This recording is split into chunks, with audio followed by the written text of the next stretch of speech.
Hello everyone, আসসালামু আলাইকুম। আশা করছি আপনারা সবাই অনেক ভালো আছেন। আমরা সবাই আলহামদুলিল্লাহ ভালো আছি। আরও একটি ব্লগ ভিডিও দেখার জন্য আপনাদের সবাইকে ওয়েলকাম জানাচ্ছি। তো এটা হচ্ছে দুপুরের পরে, মানে হচ্ছে ৩টা-৪টার দিক দিয়ে। তো আমি যাচ্ছি হচ্ছে নাসিরাবাদে। ওখানে হচ্ছে আমার পার্সেল এসেছে। পার্সেলগুলো রিসিভ করে তারপরে হচ্ছে আবার বাসায় চলে আসব। তো এরপরে হচ্ছে পার্সেলটা রিসিভ করে আবার বাসায় চলে আসছি।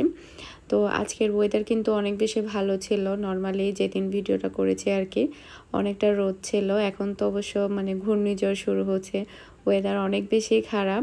তো ওয়েদার খারাপ হলে কিন্তু ভালো লাগে না, মনটা কেমন জানি খারাপ হয়ে যায়। আর যখনই ওয়েদার ভালো থাকে তখন এমনিতেই মনটা ভালো হয়ে যায়। আমি জানি না সবার ক্ষেত্রে হয় কি না, আমার ক্ষেত্রে কিন্তু হয়। বৃষ্টি পড়া কিন্তু অনেক ভালো, রহমতের কাজ। আবার যখন খুব বেশি বৃষ্টি পড়ে তখন মন মানসিকতাও কেমন জানি একটু নিরামিষ নিরামিষ মনে হয়। তো যাই হোক, এই সময়টাতে কিন্তু ঝালমুড়িটা অনেক বেশি ভালো লাগে যখন একটু বৃষ্টি পড়ে। তো সন্ধ্যার পরে আমরা হচ্ছে এখন সবাই মিলে ঝালমুড়ি মাখা খাবো। অনেক দিন হয়ে গিয়েছে সবাই মিলে ঝালমুড়ি মাখা হয় না। তো যেহেতু বাসায় আমার কাজিন এসেছে, মানে তাসপি এসেছে তো আমার বাসায়, তবে সন্ধ্যার পরে আমরা সবাই মিলে গল্প করছিলাম। তো ফুফি সহ পাহামিদ আমরা সবাই মিলে মেরিন, তো চিন্তা করলাম যে মানে ঝালমুড়ি মাখি। সবাই মিলে ঝালমুড়ি খাওয়ার মজাই কিন্তু অন্যরকম হয়। আর একা একা কিন্তু এইসব খাবার কিন্তু খাওয়া যায় না। আর আমি যখনই বাহিরে যাই, চোখের সামনে পড়ে, তখন কিন্তু আমি ঝালমুড়িটা একটু ট্রাই করি। কারণ প্রত্যেক মামাদের ঝালমুড়ির এক একটা টেস্ট হয়। কেউ চানাচুর মাখা, কারো আবার বুট মাখা, কারো আবার মুড়ি মাখা, কারো ডিফারেন্ট ডিফারেন্ট ক্যাটাগরি থাকে। প্রত্যেকটাই কিন্তু অনেক বেশি মজার হয়। তো এখানে হচ্ছে টমেটো, পেঁয়াজ, তারপরে ধনেপাতা, কাঁচামরিচ, তারপরে হচ্ছে রুচি চানাচুর, এরপরে হচ্ছে সরিষার তেল, তারপরে হচ্ছে মুড়ি দিয়ে আজকে ঝালমুড়িটা মাখা হচ্ছে। নর্মালি দেখা যায় কি ঝালমুড়ির কিন্তু মামারা যেটা করে ওটাতে কিন্তু স্পেশাল একটা মশলা থাকে, যেটা কিনা ওরা বিভিন্ন রকম মশলা দিয়ে বানায়। ওটা দিলে কিন্তু ওটার ফ্লেভার টেস্ট কিন্তু অন্যরকম হয়ে যায়। এই তো টুনটু কিন্তু অনেক বেশি হ্যাপি থাকে, মিহিও বেশ কিন্তু অনেক বেশি হ্যাপি থাকে যখন বাসায় সবাই থাকে। বাসায় কিন্তু ওরা সবসময় একা থাকাতে কেউ যখন বাসায় আসে তখন ওরা কিন্তু অনেক বেশি খুশি হয়ে যায়। ওরা কিন্তু যখন চলে যায় তখন বলে যায় থাকেন না থাকেন না। তো আমরাও যখন ছোট ছিলাম, যখন বাসায় কোনো কেউ আসতো চলে যাওয়ার টাইমে কিন্তু আমাদেরও খারাপ লাগতো, আমরা থাকতে বলতাম। আমার মেয়েদের ক্ষেত্রেও আসলে এটা দেখছি। আমি তখন ছোটোবেলার কথা চিন্তা করি, যখন বাসায় কাজিনরা আসতো, মানে আমার ফুফাতো বোনরা আসতো, তখন অনেক বেশি ভালো লাগতো। আবার যখন চলে যেত তখন ভালো লাগতো না, এরকম আর কি। আর ঝালমুড়ি মাখাটা অনেক বেশি মজা হয়েছে, এটা আমরা সবাই মিলে এনজয় করেছি। তো এরপরে হচ্ছে আজকে বিকেলের দিক দিয়ে হচ্ছে আমার বাসায় হচ্ছে কেক পাঠিয়েছে। তো আজকে আমার মেসেজে প্রচুর পরিমাণে চাপ ছিল, তো কে পাঠিয়েছে আমি আসলে শিওর জানি না। তো পার্সেলটা খোলার পরে দেখছি যে এস এ ফুড বক্স থেকে আমার জন্য কেক এসেছে 2টা। তো আপনারা চাইলে এখান থেকে অর্ডার করতে পারেন। 2টা কেকই মাশাআল্লাহ অসাধারণ ছিল, অনেক মজার ছিল। আমার জন্য দুইটা কেক পাঠিয়েছে। তো আপনারা এস এ ফুড বক্স দিয়ে যদি চার্জ করেন চট্টগ্রাম সিটিতে, তাহলে আপনারা পেজের লিঙ্ক পেয়ে যাবেন। আর কন্ট্যাক্ট নাম্বার তো এখানে উপরে দেওয়া আছে, সেখানেও চাইলে আপনারা অর্ডার করতে পারবেন। আর ডিজাইনগুলো সবচাইতে বেশি সুন্দর হয়েছে। আর চকলেট কেক যেটা দিয়েছে ওটা দেখে তো সবাই একেবারে পাগল হয়ে গিয়েছে। যেহেতু মানে আমার এখন অর্ডার নেওয়া হয় না, সে কারণে কিন্তু বিভিন্ন পেজ থেকে কিন্তু আমার জন্য কেক আসে দেখানোর জন্য। তো সেক্ষেত্রে কিন্তু যখন কেক আসে তখন তো একা তো আর খাওয়া যায় না, সবাইকে ডেকে নিয়ে আসি। ফুফি, ফাহামিদা, তাসপিয়া, ওদেরকে সবাইকে কল করেছি নিচ থেকে আসার জন্য। তো ওরা সবাই আসার পরে তারপরে কেকটা আমি কাটছি। তো রাতের দিক দিয়ে যখন মেসেজ চেক করছিলাম তখন দেখছি যে একটা আপু পাঠিয়েছে। এর আগে উনি আমার কাছ থেকে মানে অ্যাড্রেস নিয়েছিল, এরপরে হচ্ছে ওনাকে আমি আবার পেজে কন্ট্যাক্টও করেছি। তো কেকগুলো মাশাআল্লাহ যেমন দেখতে সুন্দর হয়েছে তেমন খেতেও মজা হয়েছে। সবচাইতে হচ্ছে মিহি আর ফাহামিদা, তাসপিয়া ওরা হচ্ছে সবাই চকলেট কেক দেখে একেবারে ফিদা হয়ে গিয়েছে। ওরা আসলে এমনিতে চকলেট কেকের পাগল, চকলেট কেক দেখলে ওদের আর লোভ সামলানো যায় না। ওরা মানে কেক খাওয়ার আগে ওরা বলছিল পুরো উপরে চকলেট যা আছে সবগুলো খেয়ে ফেলবে। আসলে চকলেট কেকের ডিজাইনটা অনেক বেশি সুন্দর হয়েছে। মিহি তো এখনই খেয়ে ফেলতে চাচ্ছে খোলার আগেই। আর কেকগুলো মাশাআল্লাহ সুন্দর হয়েছে। তো এখন হচ্ছে আমরা সবাই মিলে এটা কাটবো, তারপরে হচ্ছে খাবো।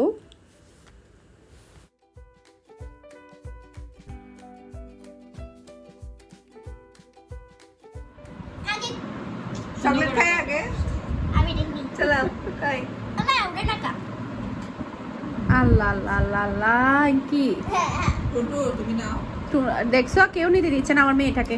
না না আমু নাও, তুমি নাও, তুমি এটা নাও, আমি তুমি নাও। আল্লাহ পুরা লইলো হ্যাঁ ভালো দেন কি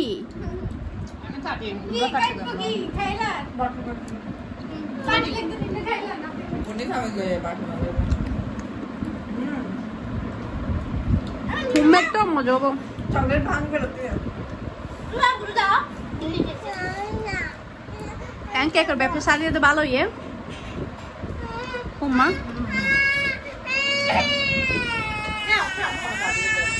আমি জমা জানি হদ্দি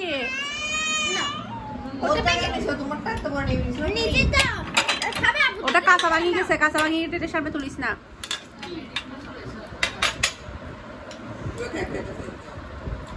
রাখি দিম দেরি ফুমালন কেক লন ফুপিকে দেখ চামচ দেখ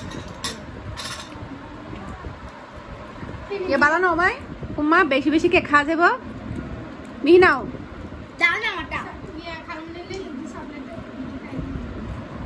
না সফিতা সামনেটা জাম চলে যাচ্ছে তাকি দাও রাখার দই তুই তো চকলেটের ডিম খাই তাসুর জন্য দাও ওই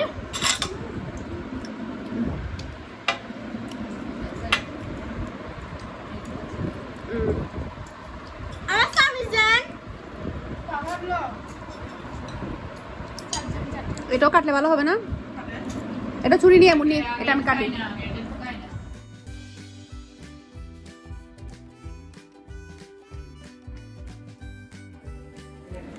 কোনা কোনা করে কাটো,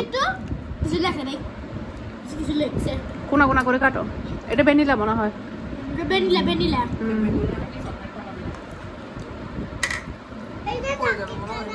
এটা নাও। দুটারই ডিজাইন অনেক সুন্দর হয়েছে না, কাটা চামচ করে।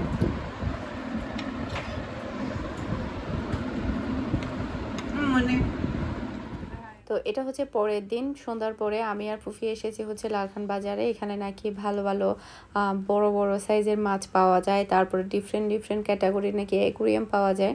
তো এখানে বড় সাইজের অ্যাকুরিয়াম আছে, এগুলো নাকি অর্ডার করতে হয়, অর্ডার করলে বানিয়ে দেয়।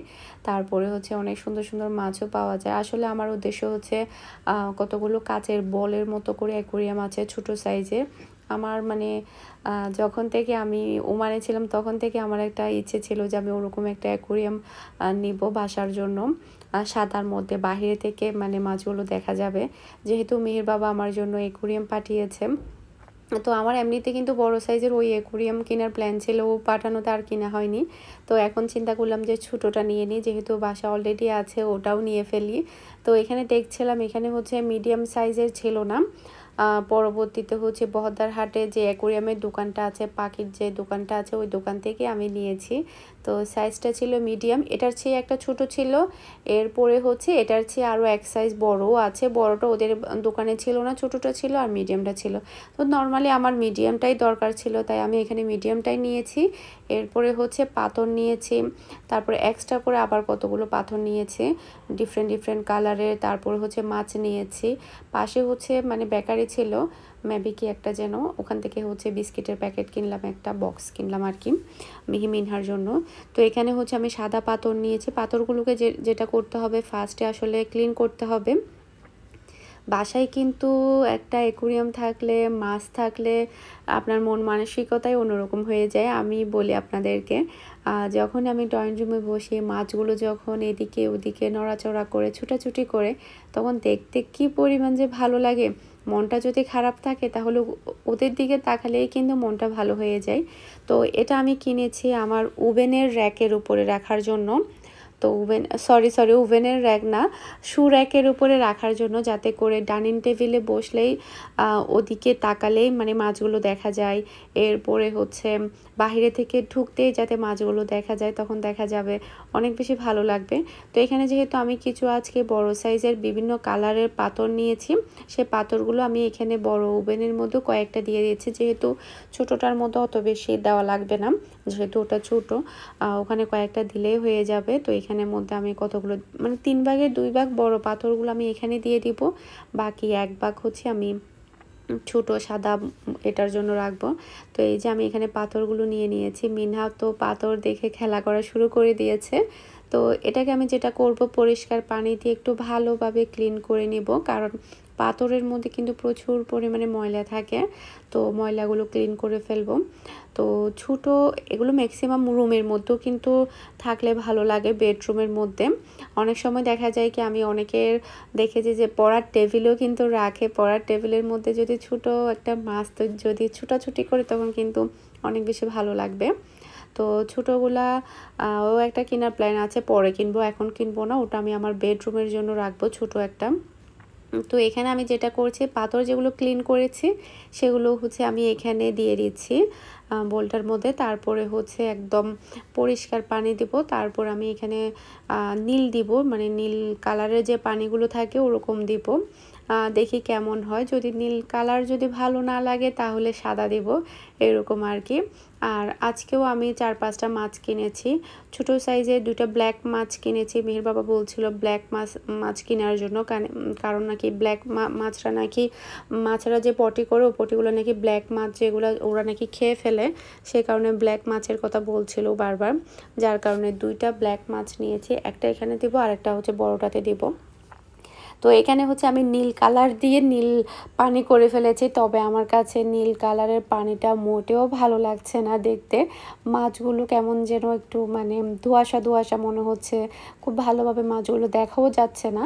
পরবর্তীতে আমি নীল কালারের পানিগুলো ফেলে দিয়েছি, এখন একেবারেই সাদা পানি দিয়েছি, 2 বার করে চেঞ্জ করেছি। তো মাশাআল্লাহ এখানে কিন্তু মাছগুলো অনেক বেশি ভালো লাগছে। তো আপনাদের কাছে কেমন লেগেছে আমার এই ছোটো অ্যাকুরিয়ামটা, আপনারা আমাকে অবশ্যই জানাবেন। এটা কিন্তু আমার অনেক দিনের শখের একটা জিনিস ছিল, আজকে আমি কিনে ফেললাম। সবাই ভালো থাকবেন, সুস্থ থাকবেন। আসসালামু আলাইকুম।